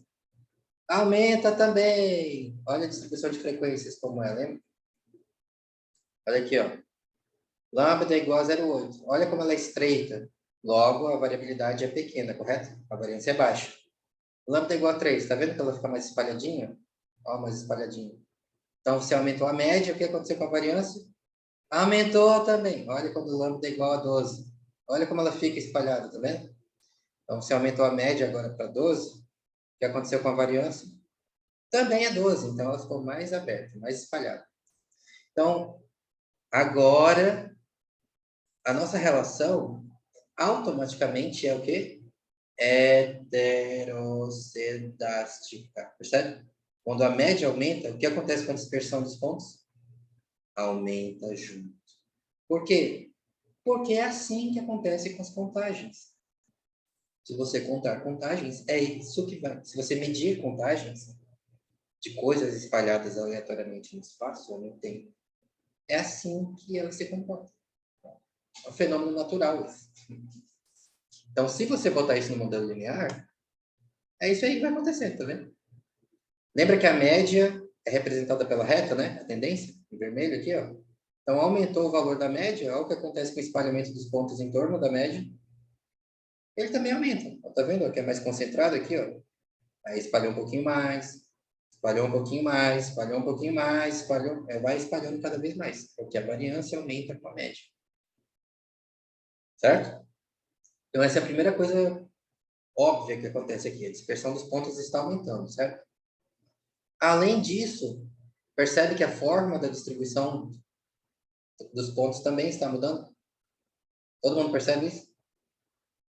Como que está mudando? Olha como é aqui e olha como é aqui. O que mudou?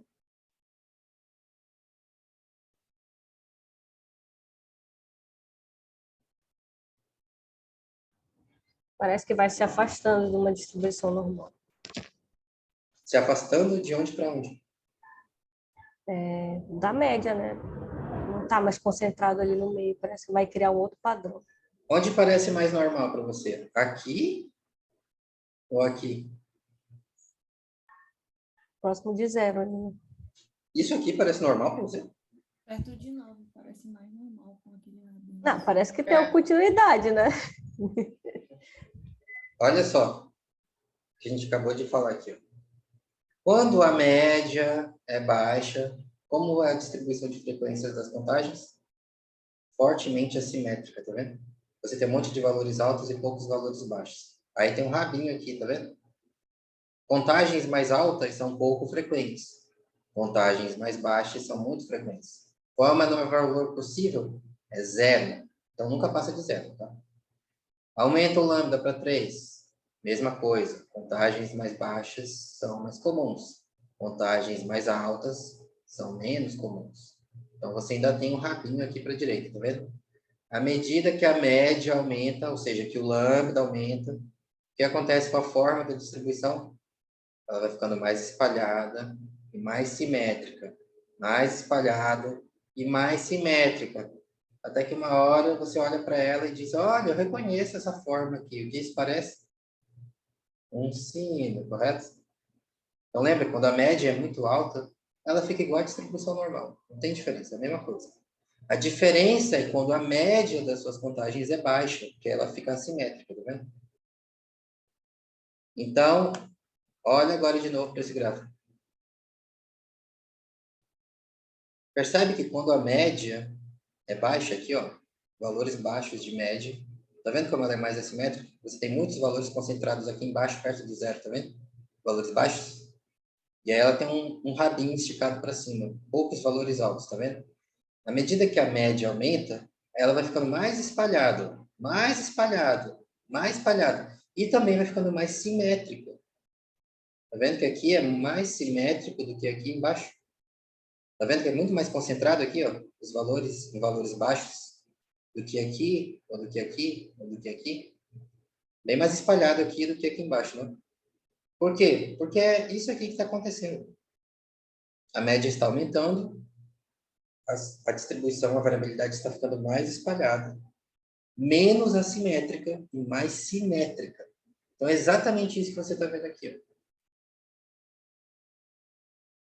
Todo mundo consegue enxergar isso? Certifique-se de que você consegue enxergar isso nessa figura, tá? Olha para essa figura e certifique-se de que você consegue enxergar isso. Primeiro, os pontos são mais concentrados quando a média é baixa, e mais variáveis, mais espalhados quando a média aumenta.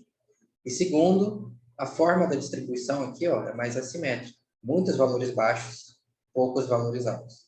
À medida que a média aumenta, vai ficando mais espalhado e mais simétrico. Mais simétrico, mais simétrico. Tá? Que é o que acontece com as contagens. Diga aí, quer falar?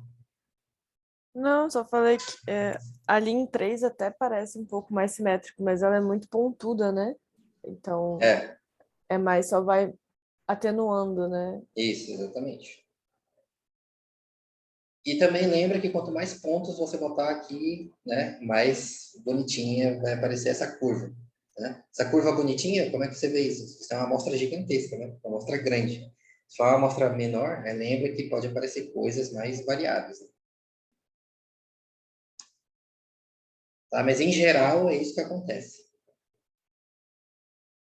Isso o quê? Isso aí. A dispersão dos pontos tende a aumentar. Os valores ficam mais variáveis. Então, agora temos uma expectativa para o que deve acontecer quando você tem contagens como variável dependente. Correto? Estou investigando uma relação cuja minha variável dependente é uma contagem. Pode ser que a variação em torno da tendência é aproximadamente normal? Pode ser. Mas e se não for? Agora temos uma expectativa explícita que representa realisticamente como se dá a variabilidade de contagens na natureza. Como que se dá? Assim, distribuição de Poisson.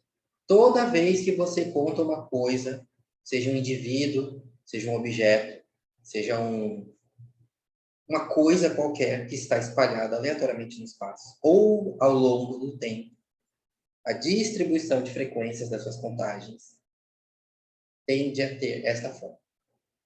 Tá? Então, agora isso é muito útil para a gente, porque percebe que frequentemente os ecólogos estão fazendo o quê? Medindo o quê? Estão medindo contagens, correto? Número de indivíduos, número de espécies, número de não sei o que lá, tá? Muitas variáveis que nos interessam são contagens. Então, agora a gente tem uma representação mais realista de contagens, se precisarmos dela. Beleza? Tá, mas isso é genérico, né? É muito abstrato. Eu quero ver como isso acontece de fato. É assim mesmo, de verdade? Vamos ver, então.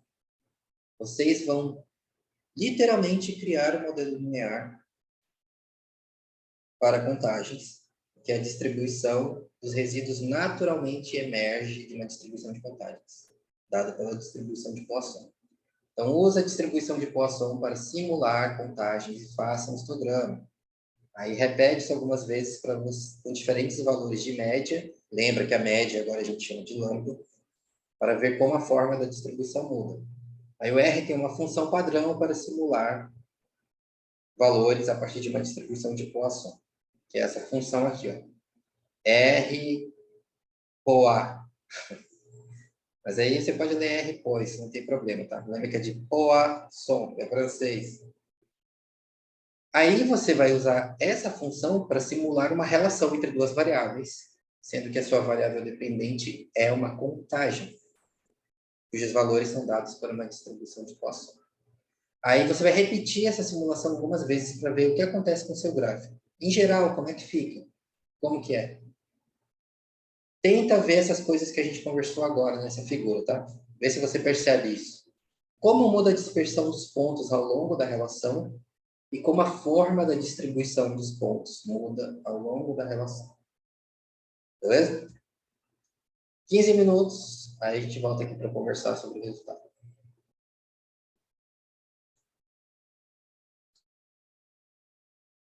Você não pode... modelo linear, você não pode prever contagens negativas. A gente precisa dizer isso para ele. Tá? Porque senão, toda vez que ele tiver valores negativos no preditor, ele corre o risco de prever contagens com média negativa. E isso não faz sentido, isso não existe no mundo real, correto? Como diz isso para ele? Como a gente diz isso para ele? Então, olha o que está acontecendo aqui. Ó. Essa é a sua variável dependente, né? Aí você fez aqui a média pela equação linear. Aí você disse, olha, a variável dependente é dada pela distribuição de Poisson com uma dada média. Que média? Essa média aqui, ó, que é descrita pela reta, correto? Olha a equação da reta aqui, né? Então, você desenhou uma reta aqui. Tcharam! Legal. Só que quando é menor que zero, o que acontece? Você está prevendo contagens negativas e isso é impossível. Então, me diz uma forma simples de resolver isso.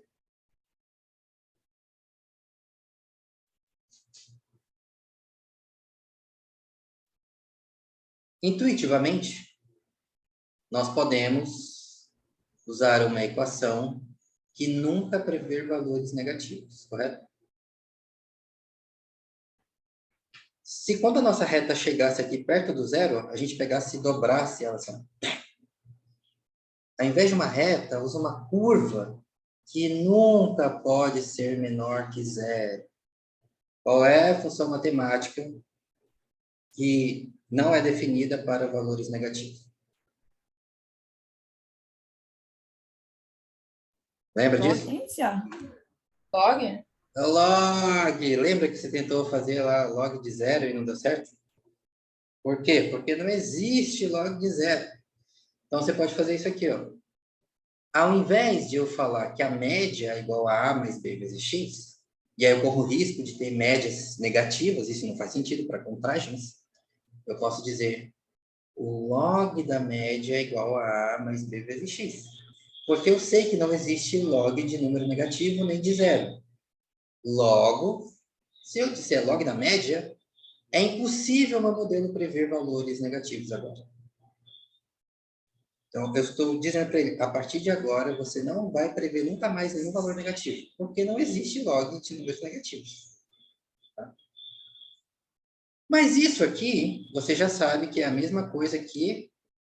Qual é a operação inversa do log? Logaritmo natural? Exponencial. Exponencial. Então, log da média, A mais B vezes X, é a mesma coisa que média igual exponencial de A mais B vezes X. Nota que é exatamente a mesma equação da reta, correto? Só que agora a gente mudou a escala. A gente não está mais dizendo que é uma reta, porque você já viu o que acontece se for uma reta, correto? Agora estamos dizendo é uma curva. Qual curva? A curva exponencial. Então, lembra que exponencial também pode ser representado por esse Ezinho, né? Exponencial de A mais B vezes X é a mesma coisa que exponencial elevado a A mais B vezes X. Lembra que o exponencial nada mais é que uma constante matemática, né? 2,7 aproximadamente. Assim como o π e como essas outras constantes que você já ouviu falar na sua vida. É uma constante, tá? É 2,7 aproximadamente. Então, essa fórmula, essa equação aqui, descreve uma curva, que a gente chama de curva exponencial. Vocês já viram como é, inclusive. Então, agora repete a sua simulação aí. Ao invés de você dizer, faz uma reta, agora você vai falar para ele, faz uma curva exponencial, porque aí ela nunca vai prever zeros. Então, vai lá nessa equação linear, nessa equação da reta que você fez. Média igual a A mais B vezes X. E ao invés disso, coloca média igual a exponencial de A mais B vezes X. Aí, para o A, você pode usar zero. E para o B, você pode usar 0,15. Tá? Um valor arbitrário. Só para você ver como é que fica. Então, substitui aí no seu script a equação que você usou para simular os dados.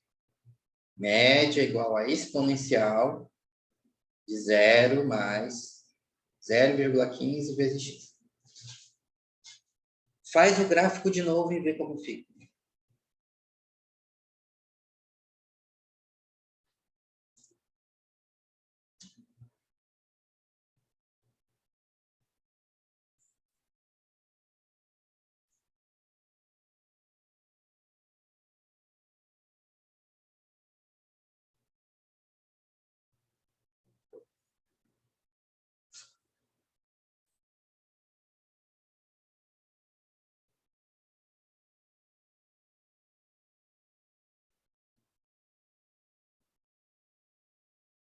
Média igual a exponencial. Aqui o comando. Média igual a exponencial de A mais B vezes X. 0 mais 0,15 vezes X. Roda isso aí de novo e faz o gráfico de novo. Vê como fica. Usando menos 5 e 20? Usando o mesmo X de antes. Menos 5 até 20. Tá. É.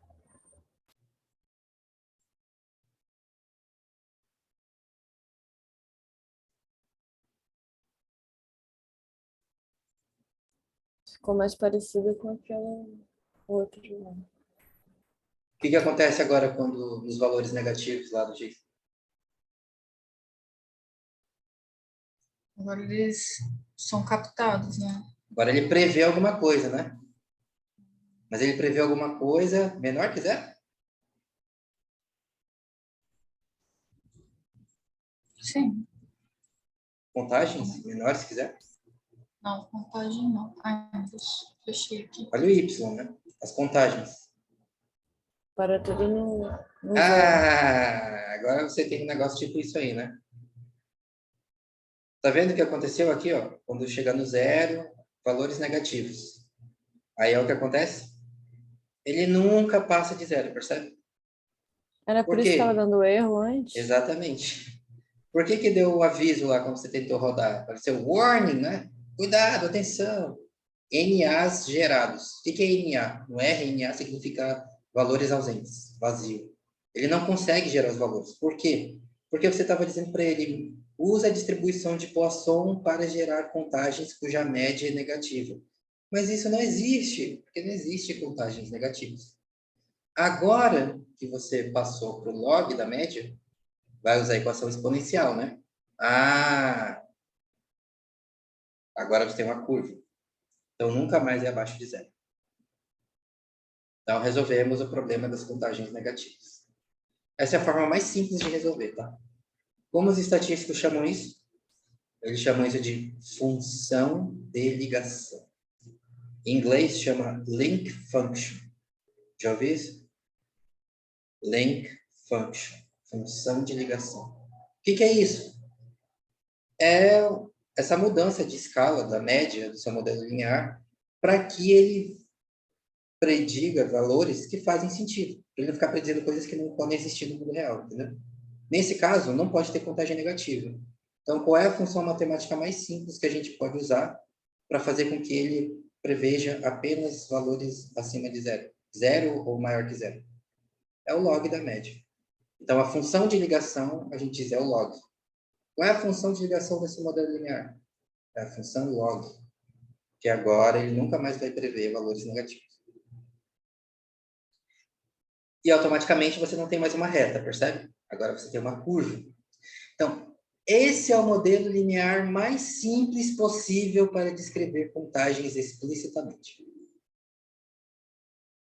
O modelo linear, lembra que é a equação linear, A mais B vezes X, usando a função de ligação log, por quê? Para ele não prever contagens negativas, cuja variabilidade em torno da média da tendência é dada pela distribuição de Poisson.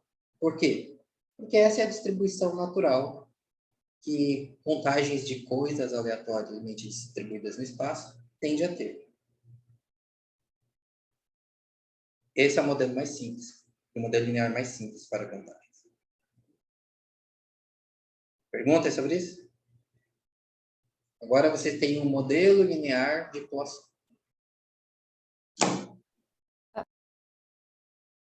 Diga. Só não tem nada a ver com isso, mas por que os eixos estão invertidos? Não sei. Quais eixos? Do gráfico? Por que você usa o Y no lugar... Normalmente é o contrário, né? Por quê? Não entendi. Onde que está invertido?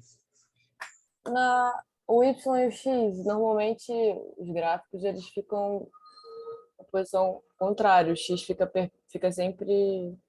No eixo vertical? No eixo vertical. Não. Não? Normalmente, a convenção é essa, tá? Lembra que a gente falou no primeiro dia? A convenção é a sua variável dependente vai no eixo vertical, sempre. O y é no eixo vertical e o x é no eixo horizontal. Se você vê o contrário, aí que está invertido. Tá bom. Mais perguntas? Sobre o nosso modelo linear para contagens? Então, perceba que ele ainda é... Ah, mas ele está fazendo uma curva. Então, não era para ser não linear? Não, ele ainda é um modelo linear. Por quê?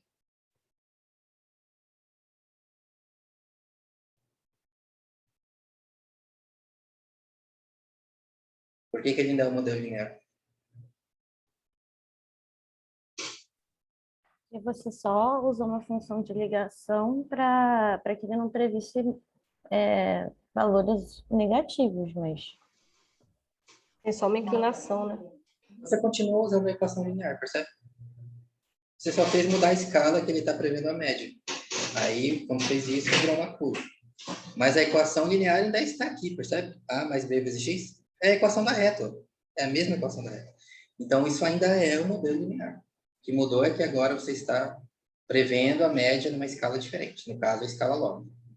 Que a gente chama de função de ligação. Tá?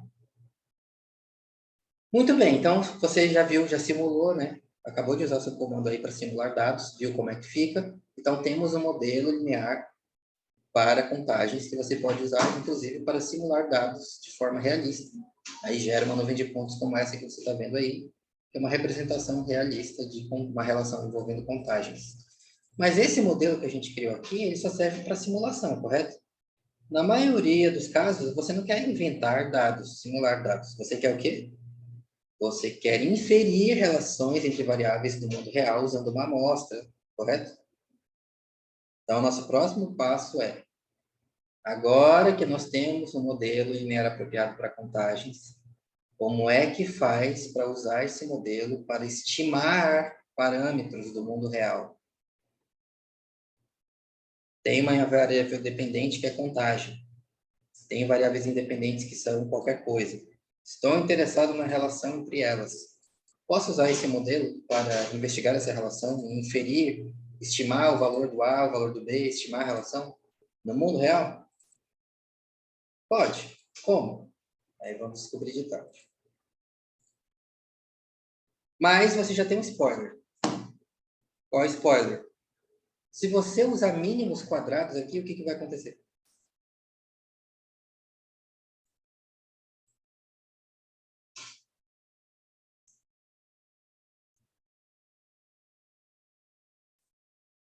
Se você usar mínimos quadrados, aí você estará implicitamente assumindo que a distribuição dos resíduos é normal, correto? Porque lembra que quando você usa mínimos quadrados, é isso que está acontecendo, né? Lembra que o Gauss mostrou que quando você usa mínimos quadrados, o resultado é confiável quando os resíduos têm distribuição normal, correto? Então, se você enfiar mínimos quadrados aí, é a mesma coisa que estimar essa relação assumindo que os resíduos têm distribuição normal. Ah, mas eu sei que eles não têm distribuição normal. Por quê? Porque são contagens. A gente criou de modo que elas não sejam distribuição normal, e sim distribuição de Poisson. Ah, então não dá mais para usar mínimos quadrados. Então, precisa usar outra coisa. Outra coisa o quê? Então, agora a gente precisa de uma forma geral para estimar parâmetros de modelo linear quando a distribuição dos resíduos não é normal. Porque se usar mínimos quadrados, já sabe que é a mesma coisa que assumir que é normal. Então, usa o quê? Como é que faz? Vamos descobrir de tarde. Beleza? Perguntas sobre o que a gente falou hoje de manhã? Tranquilo? Então, modelo mais simples para representar contagens, tá? Modelo linear usando distribuição de Poisson, função de ligação log. Então, vamos comer, dar uma descansadinha. Pedro, Diga, Débora. Eu sei que é meio repetitivo, mas só para me fixar mesmo. Se por um acaso eu rodasse aquela primeira que a gente fez, a equação sem log, o modelo simplesmente não iria estimar os valores negativos? Ou ele estimaria valores aleatórios, assim? Não, ele não estima nada. Você viu o que aconteceu com o gráfico? Por isso Você que rodou? aparece o NA, né? Isso, viu? Ele não Tentou fazer o calcula, gráfico? tipo, Você viu o que acontece com o sim. gráfico, né? É tipo Sim, ficar um ele fica- buraco lá, né? Não aparece nada. Por quê? Porque Isso. não existe, entendeu? Então ele não cria nada. Ele bota um monte de NA lá, vazio, vazio, vazio. Aí, tipo, os dados simplesmente não estão sendo nem calculados, então. Exatamente, ele meio. ignora. Ele simplesmente ignora. É como se não existisse. Então, esse é o problema. Então, se não tiver médias negativas preditas pelo seu modelo, uma reta ainda pode funcionar, tá? Você poderia usar uma reta. O problema é que se tiver valores negativos sendo preditos pelo modelo, aí já viu que vai dar ruim, né? Então, por isso que os estatísticos falam, olha, para evitar esse problema, usa a função de ligação. Aí você nunca vai ter esse problema, entendeu? Mas se por acaso você quiser enfiar uma reta, aí beleza, mas aí você... Cuidado para não fazer besteira, tá? A função de ligação simplesmente evita isso totalmente. Beleza? Então vamos comer? Bom almoço, cuidem-se, boa descansadinha. Até daqui a pouco. Os modelos lineares de tarde.